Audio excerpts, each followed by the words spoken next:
मनोजवं मारुततुल्यवेगं जितेन्द्रियं बुद्धिमतां वरिष्ठं वातात्मजं वानरयूथमुख्यं श्रीरामदूतं शिरसा नमामि। उल्लङ्घ्य सिन्धोः सलिलं सलीलं यशोकवह्निं जनकात्मजायाः आदाय तेनैव ददाह लङ्कां नमामि तं प्राञ्जलिराञ्जनेयम्। எப்போதும் கைகூப்பிக் கொண்டு பணிவு மாறாமல் வாய் முழுவதும் நெஞ்சம் நிறைந்தும் ராமநாமத்தையே கூறிக்கொண்டு ஹனுமான் திகழ்கிறார். ஆஞ்சநேயரை வினய ஆஞ்சநேயராய், வீர ஆஞ்சநேயராய், அபய ஆஞ்சநேயராய் பலவிடங்களிலும் தரிசித்திருக்கிறோம். இன்று நமக்கு ஒரு பாக்கியம். ஆஞ்சநேயரை கணையாழி ஆஞ்சநேயராய் சேவிக்கப் போகிறோம். ஆழி என்பது மோதிரத்தை குறிக்கும். கணையாழி ராமனுடைய திருவிரல் மோதிரம். ஹனுமானை தெற்கு நோக்கி சீதையை தேடுவதற்காக சுக்கிரீவன் அனுப்புகிறான். அப்போது ராமன் தன்னுடைய திருநாமம் பதிக்கப்பட்ட மோதிரத்தை ஆஞ்சநேயரிடத்தே கொடுத்தார். இதை உன் அடையாளமாக வைத்துக் கொள்ளும். இதை கொண்டு போய் நீர் சீதையை தரிசிக்கும் போது கொடும். என்னிடத்திலிருந்து வந்திருக்கிறீர் என்று அப்போது சீதை புரிந்து கொள்ளுவாள், நம்புவாள். ஆக பெருமானுக்கு பிரதிநிதி ஆஞ்சநேயர், அவர் ராமதூதன் என்பதற்கோர் அடையாளமே மோதிரம் கணையாழிதான். அந்த கணையாழியை தன் திருக்கைகளில் பிடித்து கொண்டே கூப்பிய கரங்களோடே நின்ன திருக்கோலத்தில் ஆஞ்சநேய சுவாமி தரிசனம் கொடுக்கிறார். ஸ்ரீரங்கம் இரண்டு காவிரிக்கு நடுவில் இருக்கும் திருத்தலம். இன்றும் ஸ்ரீரங்கத்தில் ஹனுமானும் விபீஷணனும் தினமே வாழ்ந்து பெருமானை துதிக்கிறார்கள் என்பது நம்பிக்கை. இதை பராசர பட்டர் சாதிக்கும் போது ஹனுபூஷ விபீஷணயோகோ ஸ்யாம் யதமாவிக மோக்ஷம் உபேக்ஷ்ய ரகுநாயக நிஷ்கிரயபூதம் புவி ரங்கதனம் ரமயேதே என்று ஸ்ரீ ரங்கராஜஸ்தவத்தில் விண்ணப்பிக்கிறார். ஹனுமானும் விபீஷணனும் இந்த திருத்தலத்தே இன்னும் இருக்கிறார்கள். ராமனால் ஆராதிக்கப்பட்ட பெருமாள் திருவரங்கன். ராமனையே ஆராதிக்கும் எண்ணத்தோடே ஆஞ்சநேயர் இத்திருத்தலத்தே உள்ளார். ஸ்ரீரங்கத்தில் வசந்த நகர் என்னும் இடத்தில் கணையாழி ஆஞ்சநேயர் சந்நிதி. இந்த சந்நிதியை சேவிக்கும் போதே வித்யைக்கு அதிபதியாய் வித்யாமூர்த்திகளாக இருக்கும் பல பேர் இத்திருக்கோயிலில் எழுந்தருளி உள்ளார்கள். ஹயக்ரீவ பெருமான் வித்யைக்கே கடவுள். காயத்ரி தேவி அவள் அருளால் தான் வித்தை வளருகிறது. ஆஞ்சநேயரோ நவ வியாக்கரணங்களையும் 9 இலக்கணங்களையும் சூரிய பகவானிடத்தே 9 நாட்களில் கற்றவர். ஆக இந்த திருக்கோயிலுக்குள் நமக்கு வித்தியை கொடுக்கக்கூடிய, கல்வியை நன்கு அருளக்கூடிய அனைத்து பெருமான்களும் எழுந்துருளி உள்ளார்கள். ஆகவே இது தனிச்சிறப்பு பெறுகிறது. இன்று முதலில் கணையாழி ஆஞ்சநேயரை தரிசிப்போம். ஆஞ்சநேயருக்கு மேலேயே ராமன், லக்ஷ்மணன், சீதை ஆகியோர் எழுந்துருளி உள்ளார்கள்.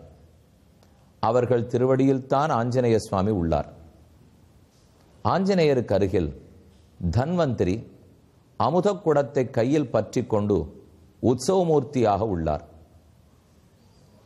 பகவான் தன் தோள்களால் அலை கடல் பார்க்கடலை கடைந்த போது அதிலிருந்து தான் தன்வந்திரி அமுதக்குடத்தோடே தோன்றினார்.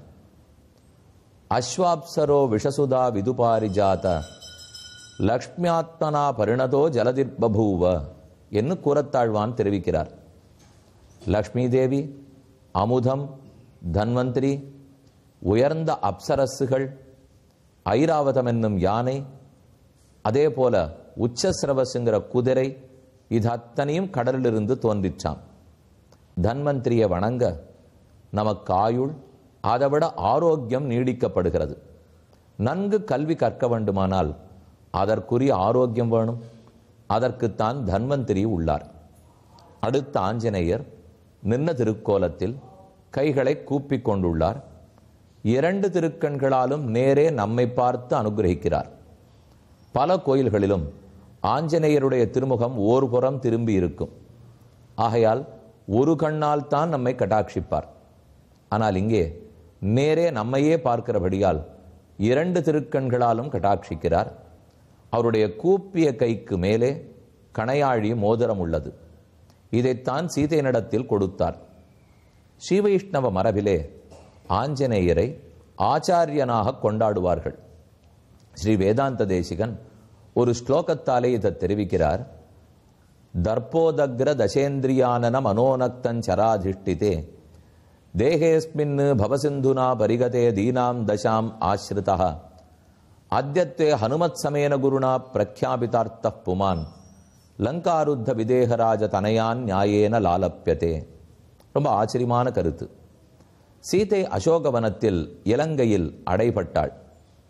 அது ஏதோ கதைன்னு நினைக்க வேண்டாம். நாம்கிற ஓரொரு ஜீவாத்மாவின் கதை. ஜீவன் இந்த உடலுக்குள்ளே சிறைப்பட்டான். இந்த ஜீவனைப் போலத்தான் சீதை அசோகவனத்தில் சிறைப்பட்டாள். இந்த உடலை இவ்வளவு பெரிய பவசாகரம், அதாவது சம்சாரக்கடல் சூழ்ந்திருக்கிறது. அங்கே சீதையை உப்புக்கடல் சூழ்ந்திருந்தது. சீதையை ராவணன் துன்பம் கொடுத்தான். தன் ஆசைக்கு இணங்கும்படி வற்புறுத்தினான். இங்கே நம்மை நம் மனசு வற்புறுத்துகிறது. மனது போன வழிக்கு நாம் போக வேண்டும், இறைவனிட்ட வழிக்கு செல்லாமல் மனதிழுத்த வழிக்கு நாம் போக வேண்டும் என்று மனது துன்பம் கொடுக்கிறது. அங்கே ராவணனுக்கு 10 தலைகள் உண்டு. இங்கே மனதுக்கு 10 தொண்டர்கள். கர்மேந்திரியங்கள் 5, ஞானேந்திரியங்கள் 5. அங்கு சீதை ராமன் எங்கிருக்கிறான் என்பதே தெரியாமல் தவித்தாள். இங்கு இந்த ஜீவாத்மா பரமாத்மா எங்கிருக்கிறான் என்று தெரியாமல் தவிக்கிறான். அங்கே ஆஞ்சநேய சுவாமி வந்து ராமனின் செய்தி கூறினார். இங்கே ஓர் ஆச்சாரியன் வந்துதான் பரமாத்மாவை பற்றின செய்தியை ஜீவனுக்கு உரைக்கிறான். நான் ராமனால் அனுப்பப்பட்டவன் என்பதற்கு அடையாளமாக ஆஞ்சநேயர் கணையாழி மோதிரத்தை கொண்டு வந்தார். இங்கே ஆச்சாரியன் தான் பெருமானுக்கு பிரதிநிதி என்று சொல்ல சங்கம் சக்கரம் ஆகியவற்றை கைகளில் பிடித்து சமாஸ்ரயணம் என்கிற பஞ்சசம்ஸ்காரத்தில் தாபக, வலது தோளிலே சக்கரம் இடது தோளில் சங்கம் என்பதை ஒத்துகிறார். ஆக எவ்வளவு ஒற்றுமை பார்த்தீர்களா? இதைத்தான் வேதாந்த தேசிகன் ஹனுமானுக்கு ஆச்சாரியனின் நிலை. அவர்தான் குரு, அவர்தான் ஆச்சாரியன் என்கிறார். ஆச்சாரியனிடத்தில் தானே வித்தையே கற்க வேண்டும். ஆக இந்த தலத்தே வித்தையே கொடுக்கக்கூடிய ஆச்சாரியர்களிலே தலைவரான சீதை ராமன் ஆகிய இருவருடைய உயிரையும் மீட்டு கொடுத்த ஆஞ்சநேயர் பிராண தேவதையாக எழுந்துருளி உள்ளார். அவரை இன்று சேவித்தோம். இனி அயோத்தியா காண்டத்தில் கம்பராமாயணத்தில் முதலில் விட்ட இடத்திலிருந்து பார்ப்போம். பின்னால் வால்மீகி ராமாயணத்துக்கு வருவோம். பரதன் நாட்டுக்குள் புகுந்தான். கைகேயை வணங்கினான். கைகேயி செய்து கூறினாள், உன் தந்தையார் மரித்தார். பரதா, கவலைப்படாதே, உனக்காக நாட்டை பெற்று வைத்திருக்கிறேன். அதை கேட்டு அடிபட்ட பாம்பு போலே துடித்தான் பரதன்.